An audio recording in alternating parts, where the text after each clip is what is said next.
Over western hills. Set it in stone. Before the autumn equinox, the Empire fought desperately to hold the Mournwald. The Tusks were at the forefront, leading an alliance of Wintermark and Navarre armies. They were pushed back, and the Mourn fell to the western orcs. Now the Jotun have dominion over the Wald, controlling the rich regions of Greensward, Ore Hills, Chalk Downs, and Southmoor. For 30 years Jarl Hakon ruled here as representative of King Gudmundr and the southern Jotun. Now his banners fly once again over the market town of Sarkum. They have taken 4 regions, the south and the east, but the Jotun are not done. Barely resting to regroup, their assault continues. They are absolutely uncompromising. 10 armies push the Empire on every front, seeking nothing less than to see the entire Mournwald under their control. Tens of thousands of Jotun united in an overwhelming assault. By their side fight nearly 10,000 warriors, drawn from the Summer Realm, from the fields of glory, revelling in the fray and exulting at each clash of sword and shield. They seem almost to want to drive the Empire from the Mourn by force of will, as much as by strength of arms. We are here, they seem to say, and we plan to stay. Yet the marchers, human and orc alike, do not quickly bow their heads to tyrants. They remember those long years of durance, of back-breaking labour, of the contemptuous noblesse oblige of their Jotun conquerors. They resist, and grimly pay the price for their rebellion. The miners of Ore Hills and Freemoor in particular continue to fight against the invaders, even though the orcs technically command the rich hills of central Mournwald. Thanks in part to Imperial heroes, their rebellion spreads, continuing to vex the barbarians at every turn. The Jotun armies of Calci and Narkist seem united in their goal, but there are cracks in their wall of fire and steel, provided one knows where to look. When Imperial heroes come to the aid of the Ore Hills miners, they also defeated 3 respected Summerborn champions: Hrafnir Rilson of the Fellhammers, Froda Ulfsund of the Mandola's Roar, and doughty Dagna Trundra's daughter of the Shield of the Mountain. This display of the Empire's strength has shaken the certainty of the Jotun a little, challenged the resolve of those that fought beneath their banners. Some of the warriors from those 3 armies seem more interested in proving themselves against Imperial troops, at the cost of their overall strategy to conquer the Mournwald. The Knights of Eleonaris, the warriors of the Field of Glory, fight on both sides in this conflict. There may be as many as 20,000 heralds and soldiers of summer in the Mournwald this season. Some have the aspect of humans, others of orcs, but the majority are clearly supernatural beings from another world. Elfin knights in scarlet plate or crimson chain, fey goblin folk with bandy legs and goldenwood spears, leonine beasts whose melodious voices sing hymns of battle and glory, and swift scouts mounted on black stags with spreading antlers. They show the same eagerness when fighting alongside the Empire against the Jotun, as they do when fighting against Imperial troops alongside the barbarians. They show no sign of remorse when they cut their kinsfolk down, and everywhere they exult in the splendour and the chaos. Some worry that the presence of so many knights is having an adverse effect on the soldiers that fight here, on both sides, encouraging them to take foolish risks in the hope of inspiring songs and stories about their grandeur. The Mandola's Roar in particular throw themselves into the fray in pursuit of glory, perhaps seeking to reassure the warriors of Eleonaris that fight at their side that they are still worthy of her favour, despite the defeat of Froda Ulfsund. They are perhaps too quick to engage, too slow to retreat when they are outmatched, and they pay a price in blood for their boastful pride. In the main, though, all the Jotun armies seem dedicated to crushing the Imperial defences, presenting an irresistible wave that sweeps into Freemoor and lays siege to Landskeeper's bulwark. Against this tide of blades, this storm of fury, the defenders of the Mourn are hard-pressed to stand their ground. The Quiet Step, Bloodcloaks, and the Green Shield fall back, and orderly retreat eastward to resupply and regroup. The Tusks remain, however, and for a long 3 days they hold Landskeeper's bulwark against the invaders by themselves, until the Granite Pillar arrive from Castanea to bolster their defences. While the other hard-pressed armies that stood against Jotun conquest may have retreated, the Empire has not given up on the Mournwald. The Granite Pillar work alongside the Tusks to organise the defences, strengthening the garrison of Landskeeper's bulwark and establishing a strong centre for Imperial resistance. Together, the disciplined Highborn and Marcher soldiers gather intelligence, studying the aggressive Jotun strategy for every chink and crack that their allies can exploit. They form a firm foundation for the fight in the Mournwald, refusing to cede any more of Freemoor, and forcing the Jotun to lay siege to Landskeeper's bulwark if they wish to claim the region. That combined foundation of defence and intelligence proves invaluable in the face of the Jotun tide. In the hills of Freemore, the numerical advantage of the Jotun is blunted a little. There are only so many warriors that can attack Imperial defences at one time.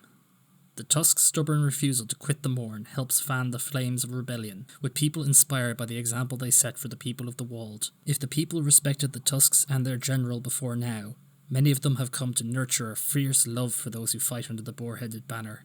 They are the army of the Morn, people say. Let nobody doubt it. The King's kind offer. The forces in Freemore are brave, there is no doubt, but they cannot stand against the Jotun. They are outnumbered, and it is clear they are going to be overwhelmed. Landskeeper's bulwark will fall, the armies will be forced back into Mearan or to Sato. The battlefields will be scattered with Imperial dead, and there will be nothing to show for it save a slowing of the Jotun advance. Yet they still fight. Still hang on, still grasp for every advantage they can. Their enemy cannot help but respect them for it, even as they press them back step by step through the hills of Freemore, even as a third of the Jotun forces turn their attention to the conquest of Alderley and Greenmarch. History will remember this brave stand, and the terrible price the Empire paid to slow the Jotun. One cold morning, a month after the autumn equinox, King Gudmundur, Jarl of Jarls, leader of the southern Jotun, sends a messenger under flag of truce to Landskeeper's bulwark, offering to discuss terms of surrender. The Imperial armies will be free to retreat, given the day to collect their dead and wounded, and gather their forces for a retreat from the Mornwald. Unspoken, behind the words, is the Jotun assurance that if they do not accept this offer, they will be utterly crushed. Landskeeper's bulwark will be destroyed, and the outcome will be the same, save that thousands of Imperial soldiers will die, who could otherwise have lived to fight another day. The defenders of Freemore ask for time to discuss the offer, and they are given a day. The Fist of Ulven, the Skelderborn, the Howling Night, and the Mandola's Roar make camp in the hills below the fortress to await the Empire's response. The other shoe. A keen-eyed beater on the walls of Landskeeper's bulwark marks the arrival of a messenger at the King's camp, sees the chaos that erupts in their wake, watches as the Howling Night break camp, near 5,000 orcs and their Fey allies marching south even as the sun is falling into the west. The news spreads quickly through the defenders of the keep, and a sense of grim satisfaction follows in its wake. A second Imperial force has entered Mornwald, passing swiftly through the western forest of Alderley, and attacked the Jotun in Southmoor, laying siege to the town of Sarkum, and threatening to cut the vital supply lines out of Leathaven. The Bounders and the Drakes, with the Imperial orcs of the Summer Storm and Autumn Hammers at their side, cut through the light woods on the borders with Greenmarch, and into the northwest hills of Southmoor. The strong reeds remain behind in Bregisland, maintaining their vigil over the orcs at Gravenrock and their summer allies, ensuring that they cannot turn their attention to the Imperial forces moving into the Mornwald, for fear of losing their ill-gotten fortress and control of Gravenmarch. The Marchers and the Imperial orcs have fought together in the southern marches many times, and they make good time through Alderley. They find the orcs somewhat unprepared for an attack through the woods. The barbarians are expecting an attack from Karaman or Sato rather than Bregisland and Midwald. Yet the western barbarians are born to war, and they respond quickly to this new threat. They adapt to the change of circumstance, rallying around to fight the newcomers, bent on a daring strike at the root of the Jotun presence in the Morn. The Imperial armies pushing down through Alderley move steadily, cautiously, but with an unstoppable momentum. They are ready to give ground in one place to gain advantage in another. Above all, they fight to preserve life. The Jotun may welcome a glorious death in battle, but Imperial soldiers do not have that luxury. Straight to the heart. The armies skirt the heart of Alderley. While the Fenny might be gone, the Marchers know better than to push their luck in the deeper forest, and push down into Southmoor. Their aim is Sarkum. Control the town and control of the region, and even the territory follows swiftly after. They find the Jotun waiting for them, both the Lion of the North and the Shield of the North. Under the command of Queen Yrsa Jansdottir, Jarl of Jarls, Monarch of Kelsey. The Queen is a clever strategist, keenly aware that she needs to meet the Imperial advance and turn it back into Greendown and Alderley. She leads her warriors in an all-out attack against the intruders. War erupts across the hills of northern Southmoor. At first the Empire has the advantage, but once news of their presence spreads, the Queen's forces are reinforced by warbands and generals moving to protect the supply lines. The campaign balances on a knife edge, neither side able to claim a decisive victory. It may be that the two forces will fight each other to a standstill, neither able to gain the advantage. While the Howling Night marches to reinforce Southmoor, The focus of King Gudmundur remains in the north, focused on Freemore and the fortress there. Other Jotun armies seem more interested in pressing the rebels of the Mournwald, scouring ore hills and chalk downs to try and stamp out the guerrilla fighters who resist Jotun domination. Then another imperial force crosses the borders of the Mournwald. Coming up into Southmoor from the Brass Coast are the valiant Pegasus, the Narwhal's Spear, the Eastern Sky, and the Wolves of War. The League army is heavily supported by independent captains, united despite their differences by autumn magic, as well as a cadre of crimson-skinned battle dancers, shrouded in black leather and crimson silk, who bring the fiery passions of the shadowed flame to any who fight alongside them. They are joined at the last moment by the 7th Wave.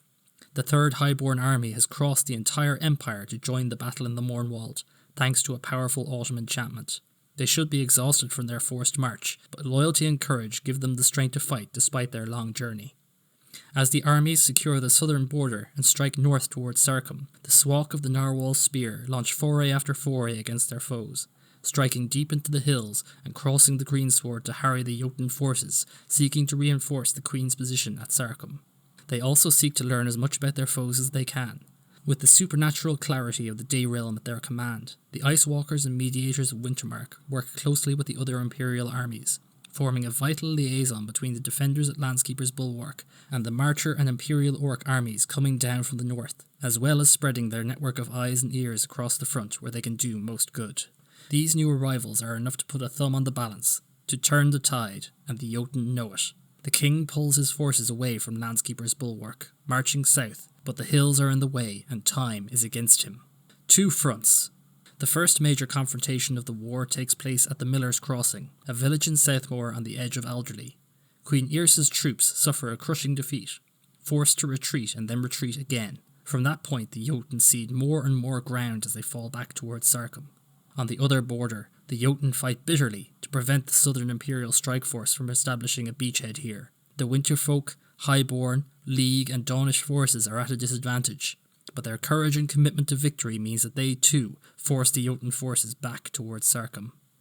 By the end of the 2nd month, the fighting has reached as far as the market town, and the Jotun prepare to stand their ground. A great encampment spills out around the walls, as the Jotun armies prepare to defend their hold over Sarkum, whatever it takes. The walls of the market town have been reinforced by Jotun engineers, clearly intending to transform them into a full-scale fortification, but the work is far from finished. It is clear, though, that the Jotun hold on the town and the surrounding hills is iron strong, and will prove difficult to break before the winter solstice, and the worsening weather force a lull in the hostilities. The barbarians have not counted on the bravery of the Mournfolk, however.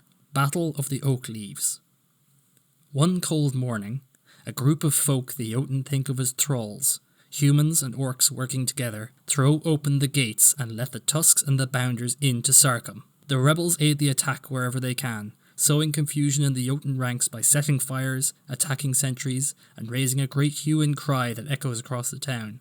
The resistance don leaves taken from the old oak, turned gold and copper by the autumn. Some fight with weapons they have hidden from the Jotun, or supplied by the miners of Ore Hills. Others offer less martial support, healing, provisions, knowledge of the town.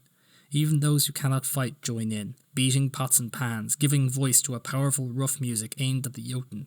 The orcs are taken aback, clearly believing they had broken the spirits of the thralls in Southmoor. The fighting spreads through Sarkum, spilling out into the neighbouring hills. By late afternoon the barbarians are again pushed back, abandoning the market town, regrouping near the ruins of the old fort of Hillstop above the town. As evening draws on, they retreat, conceding Sarkum to the Empire. Control of the market town has become something of a symbol of power in the Mournwald, and neither side wishes to see it in ruins. Yet the best of intentions do little to shield a place when war comes to it. In the aftermath of the Battle of Oak Leaves, the Sarkum Register, the Bounders' Hall, the Metal Market, and the ancient tree that stands at the heart of the market town, all are marked by the fighting. They bear their new scars with pride. There are too many dead. Imperial soldiers, Jotun warriors, and the citizens of Southmoor lie scattered in the streets. The fury of the day gives way to sorrow. As the dead are mourned, the butcher's bill tallied. There is little time to weep, however. The war continues, and even though they have lost Sarkum, the Jotun show no sign that they consider themselves beaten. A slow walk to morning. After Sarkum, the Empire has the upper hand in the Mournwald, but only just. As news spreads across the territory that the town has been liberated, it further strengthens the spirit of the marchers. More of them turn out to support the rebels fighting in Ore Hills and Chalk Downs. Many wear oak leaves in memory of the brave rebels of Southmore. The Narwhal Spear is able to make contact with several of these groups and offer a little support in their endeavours. The chaos spreads across the Mournwald. The Jotun continue to fight, and twice the tide of war washes back towards the town, leaving the walls breached and battered. In the north, the Fellhammers and the Mandola's Roar make a spirited attempt to storm the walls at Landskeeper's Bulwark, but are turned back. The Night Howlers and the Southern Bear make a desperate strike into the woods of Alderley to try and sever the Imperial supply lines, but the Narwhal's Spear lead their forces astray in the dark woods, and the Drakes launch a counterattack that sees the Jotun eventually abandon their plan to press into the forest. The Jotun continue to press, but they fail to reclaim their momentum. In the end, battered on two fronts, slowly losing their grip on the people of the Mourne, King Gudmundur and Queen Yrsa meet in the hills southwest of Sarkum. The following day, the Jotun armies start to pull back from the Mournwald, retreating west into Leathaven. This is no rout, but clearly a carefully considered strategy. Rather than risk being cut off in Mournwald by the loss of the supply lines passing through Southmore, the armies draw back. There are still plenty of Jotun fighting the defence. The rearguard Mandola's Roar in particular seem loath to quit the field where there are still Imperials to fight, and the warbands of the Jotun champions quickly turn to swell their ranks as they seek glory in battle against their Imperial peers. Yet, in the end, even the Mandola's Roar will not disobey the order of the Jarl of Jarls, and they quit Mournwald, defeated. Not everyone follows the commands of the King and Queen, however. Jarl Hakon refuses to leave the Mourne again. Once he ruled here, and it is clear he has no intention of retreating despite the Imperial forces ranged against him. Nobody knows where the story starts. Perhaps a bounder overheard it, perhaps a thrall brought it with them into liberation, but the tale of Jarl Hakon's refusal quickly spreads in the Mourne. The old warrior faced the King and Queen and simply refused to leave. "Here I stay," they say he said. Queen Yrsa frowned, but King Gudmundur embraced his kinsman, and prayed that the Fadir would watch over him while he kept the hearth fires burning in the Mournwald. Then Hakon and his household withdrew from Southmore to the stronghold at Farstrider's Watch in the Greensward, to prepare to hold the remaining Jotun lands in the Mournwald against the Empire. Many of the Jotun champions went with him, while the Jotun armies began their march out of the Mourne and into the western woods. Imperial forces pressed close on their heels, harrying them as they went, and tearing out the last vestige of Jotun control of Southmore. As the winter solstice dawns, an uneasy peace settles over the Mourne, for the moment at least. With the conquest of Southmore, the Empire once again controls the territory, but their hold is precarious. By threatening the Jotun supply lines, they left them with a choice between being surrounded in central Mournwald or retreating to consider their strategy. They chose the latter, but there is no indication they have abandoned their ambition to reclaim the Mourne. Between the Imperial forces in Freemore and those assailing Saltmore, 6,000 soldiers have fallen in battle, along with an unknown number of resistance fighters. The Jotun have clearly paid a higher price. Their strategy of overwhelming force and reticence to give ground, leaving many dead or isolated in the dangerous hills. While the armies have quit the field to regroup, the Jotun have not fully abandoned the Mourne. Farstrider's Watch serves as the new hall of Jarl Hakon and his allies. They will fight to keep the remaining regions of the Mournwald from the Empire, and they are supported by an unknown number of champions. Outnumbered and outclassed, they will surely need to be dealt with before the rest of the Jotun forces return to reclaim the liberated territory. For now, though, the Mournwald is imperial again, even if the war is still far from over. Game information. Mournwald. The Empire has conquered Southmore, and with it gained control of the territory. Jotun armies have retreated into Leathaven, but there is still significant barbarian presence in the territory. Jarl Hakon refuses to leave the Mourne, and has raised his banners over Farstrider's Watch on the Greensward. The Empire has driven the Jotun out of Southmore and conquered the region. Mournwald is once again an Imperial territory, albeit in a precarious position. The Imperial Senate will be able to assign the territory during the winter solstice. As with the recent assignment of Faraz, the civil service will raise the matter as a procedural motion on Saturday afternoon. If the territory is assigned, a new senator will be appointed during the spring equinox. While it is likely that Mournwald will be assigned to the marches, there is no legal requirement for the Senate to do so, and any imperial nation is eligible to control the Western Territory. Chalk Downs, Ore Hills and the Greensward remain under Jotun control, as does Farstrider's Watch. There is still a significant force of Jotun, including several warbands of champions, in the Mourne under the banner of Jarl Hakon. The Jarl still commands the orcs from the fortification in the Greensward, and there is still a significant military threat here that will need to be dealt with. Participation. Oak leaves. Rebellion spreads in the Mournwald against the Jotun occupiers. Any character whose personal resource is in the Mournwald is encouraged to create a story about the rebellious actions taken there.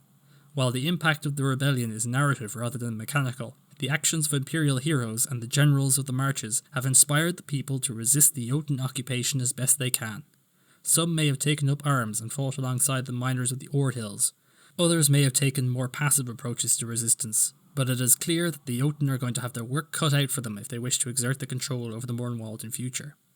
Participation, Knights of Glory. Eleonaris' knights fought on both sides of the campaign in the Mournwald. Anyone whose military unit supported an army fighting in the Mourn may choose to embrace the influence of the supernatural warriors. This season, there were 20,000 or so Knights of Glory in Mournwald, fighting on both sides of the conflict. Any character whose military unit supported one of the armies that fought there this season may choose to begin the next event experiencing a role-playing effect. You are filled with absolute confidence. Nothing is beyond you if you put your mind to it. Now is the time to act, to pursue goals you have been neglecting. Anyone who questions your prowess must be taught a quick lesson about the foolishness of doubting you. Furthermore, if you are a changeling whose military unit supported one of the armies, you may choose to experience an additional role-playing effect. You feel a yearning to see the Summer Realm in all its glory, and the mortal realm seems dull and lifeless in comparison. The company of people who are not changelings or summer heralds seems tedious and mundane, their concerns petty and limited. Such characters may also use their experience of fighting alongside the Knights of Glory to permanently increase the strength of their lineage. While you experience either or both of these role-playing effects, you gain an additional boon. You have one additional hero point. Once that hero point is used, it cannot be recovered, and the role-playing effect begins to fade. The hero point is gone once you spend it, or at the end of the winter solstice. This benefit even applies to characters who do not have the hero skill. They can use the hero point to overcome a role-playing effect, or to use any items or enchantments that rely on spending hero points. Participation, Tusks and Reeds. While they remain in the Mournwald, the Tusks gain the benefit of the resourceful quality. The strong Reeds maintain the defence of Bregisland. A Marcher character whose military unit supported the Tusks or strong Reeds this season may receive a special benefit if they receive an appropriate anointing. Thanks to the bold actions of Imperial heroes during the autumn equinox, the rebellious miners of Ord Hills and Freemore have thrown their backing behind the army. The example set by the Tusks and their general, in remaining to fight for the Mourn, though greatly weakened by the Jotun attackers, has inspired many others to fight against the invaders as well. As long as they remain in the Mournwald, keeping their oath to fight as long as there are enemies here, they gain the advantage of the resourceful quality, which allows them to resupply even when there are enemies present. While the Tusks are defending the Mournwald, the strong Reeds are protecting Bregisland. The Jotun and their summer allies continue to control Gravenmarch, occupying the peculiar fortification they have formed from graven rock. Several Jotun champions have sought to push out into the marshes proper, but every time the soldiers of the strong Reeds have been there to neutralise them and ensure they are turned back or left to the tender mercies of the bogs and swamps. The fact the army is here, that it has prioritised the defence of Bregisland over the liberation of the Mourn, is not lost on the people here. While it has not mellowed the attitudes of those who remain critical of the Empire, even the most curmudgeonly cannot doubt the commitment of the army and its general to support and protect Bregisland. Any Marcher character whose military unit was assigned to support the Tusks or the strong Reeds this downtime may choose to gain a special, personal benefit. If they receive an anointing of pride, loyalty, or hatred before time out on Friday during the winter solstice, then in addition to the normal benefits, they will gain one additional rank of endurance. The effect is not magical. It does not register on either detect magic or insight.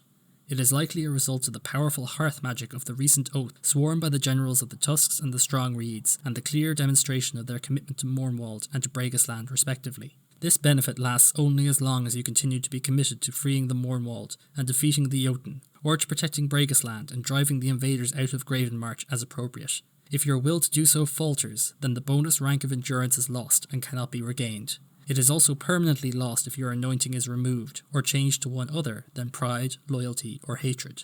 In any event, the benefit will fade along with the anointing by the start of the spring equinox. This advantage is only available to Marcher characters who supported one of these two armies. Not one more inch. Battle opportunity. Jarl Hakon, who once ruled the Mournwald, remains behind to coordinate the Jotun defence. He has set up his hall at Farstrider's Watch on the Greensward, and clearly intends to give the Empire a fight if they wish to reclaim it, the Ord Hills, or the Chalk Downs. The Eternal Zackelway, however, in response to a request from the Archmage of Day, believes that there may be a way to deal with Hakon. that does not require a lengthy siege.